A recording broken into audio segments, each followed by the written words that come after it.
Salut Thibaut, aujourd'hui vidéo tutoriel, nous allons voir ensemble comment régler un dérailleur SRAM MX 12 vitesses sur ce beau VTT Cube stéréo.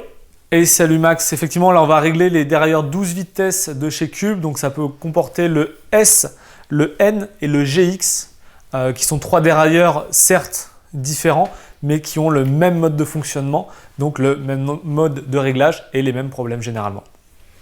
12 vitesses, ça veut dire que le réglage est extrêmement fin.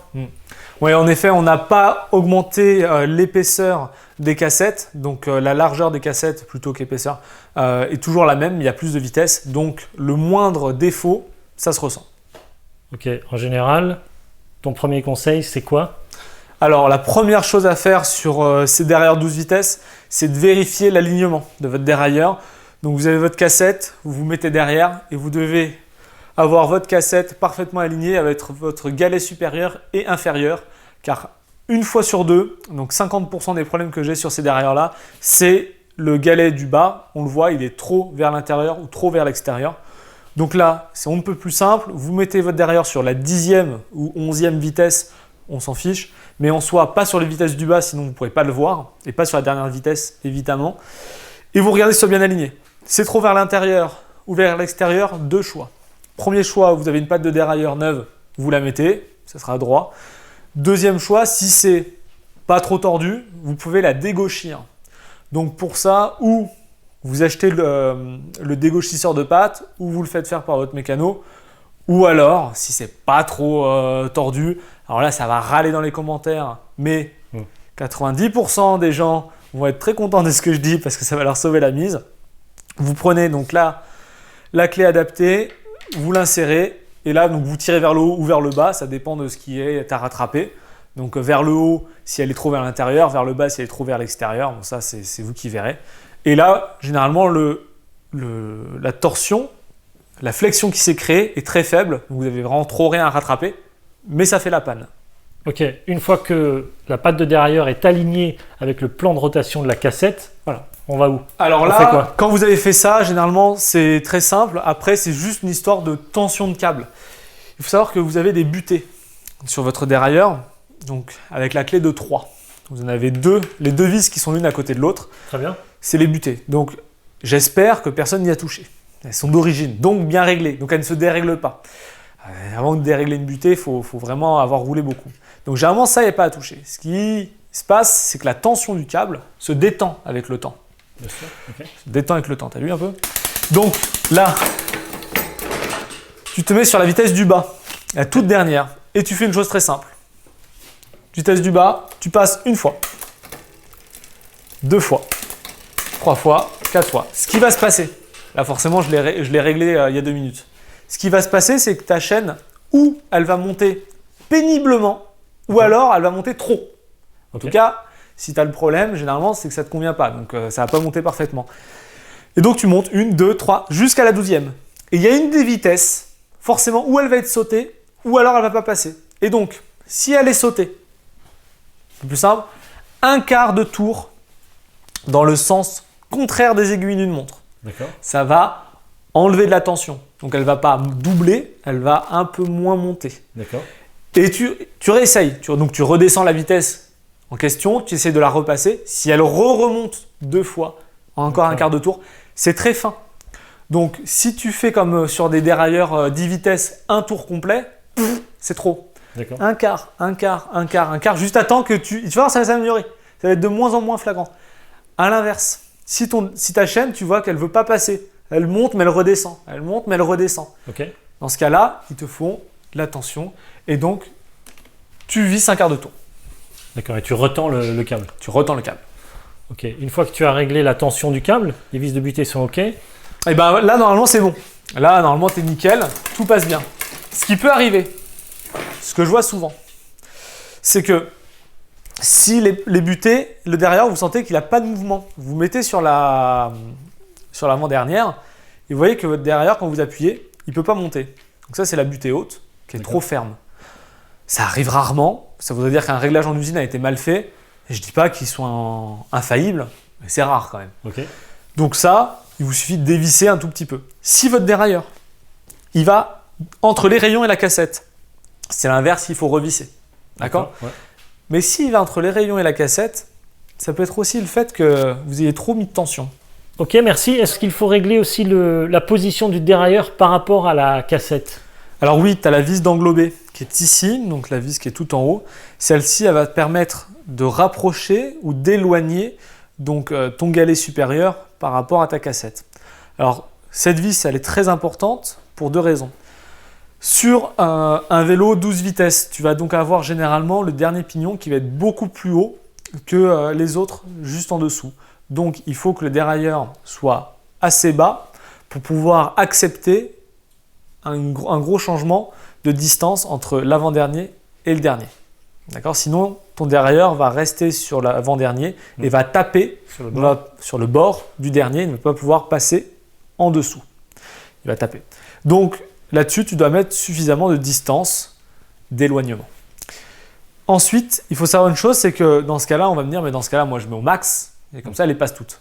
Alors, c'est une idée, mais sur un vélo où tu n'appuies pas des masses, ok, mais sur un vélo où tu vas mettre un petit peu d'effort, le problème c'est que sur les vitesses du bas, il ne va pas avoir suffisamment de dents sur laquelle la chaîne va être déjà en prise pour pouvoir transmettre ta force à la roue arrière. Sur un vélo électrique, c'est encore plus flagrant parce qu'on se retrouve à plus pouvoir utiliser le mode turbo. Quand vous êtes sur les petites vitesses, clac, clac, clac, clac, clac, ça saute.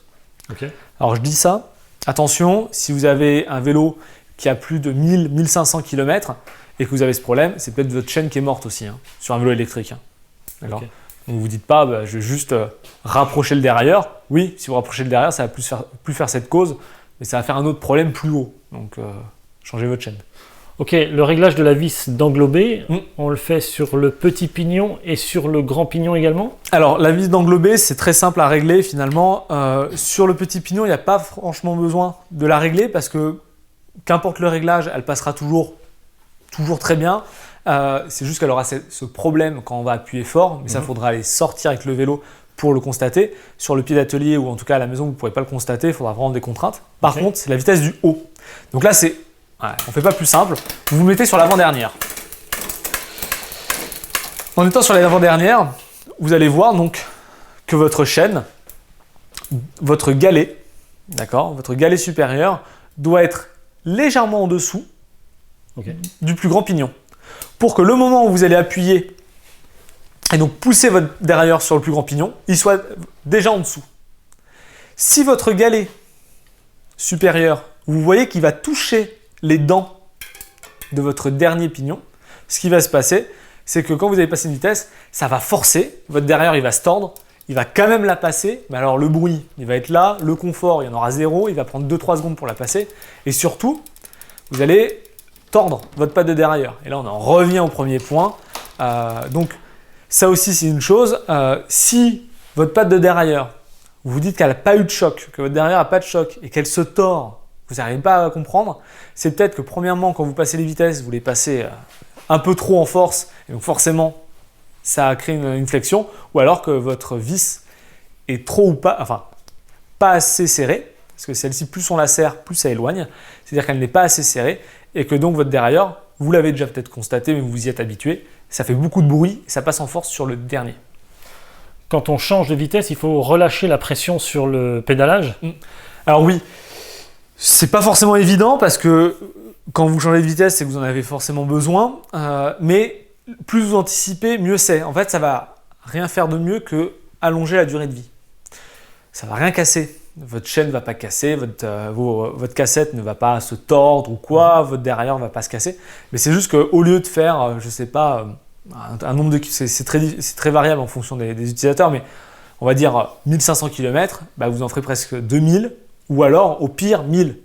Donc un bon utilisateur comme un mauvais, ça peut changer presque du simple au double la durée de vie d'une transmission.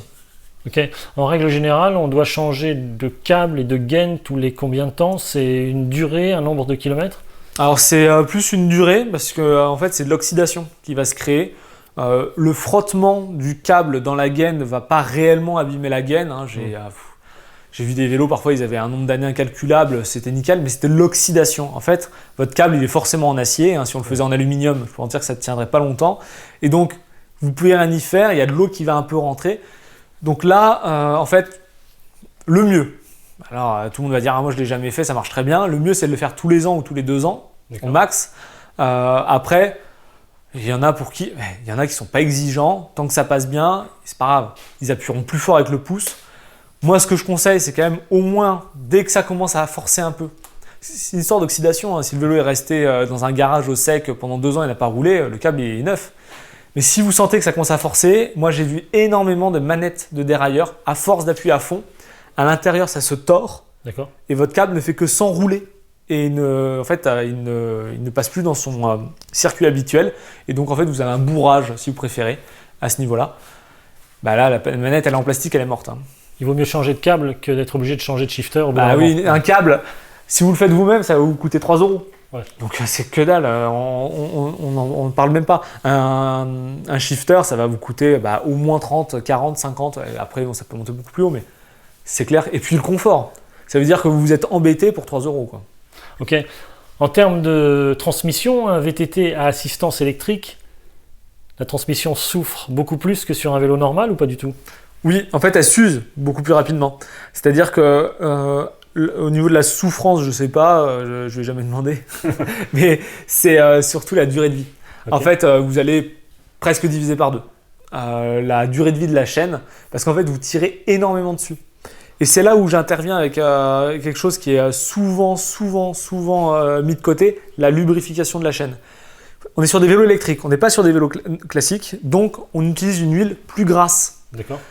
Si vous utilisez votre huile de vélo classique, allez-y, mais mettez-en à toutes les sorties. Allez-y, n'hésitez pas. Si par contre vous utilisez une huile de vélo électrique, finalement vous allez la huiler, aller toutes les 4-5 sorties, ce qui est normal finalement. N'hésitez pas à la lubrification parce que c'est des chaînes qui sont vraiment sollicitées avec les moteurs maintenant. Il faut les lubrifier. Ok, merci Thibaut pour tous tes conseils ici chez Au Vélo à Aix-en-Provence. Merci beaucoup, à bientôt. À bientôt.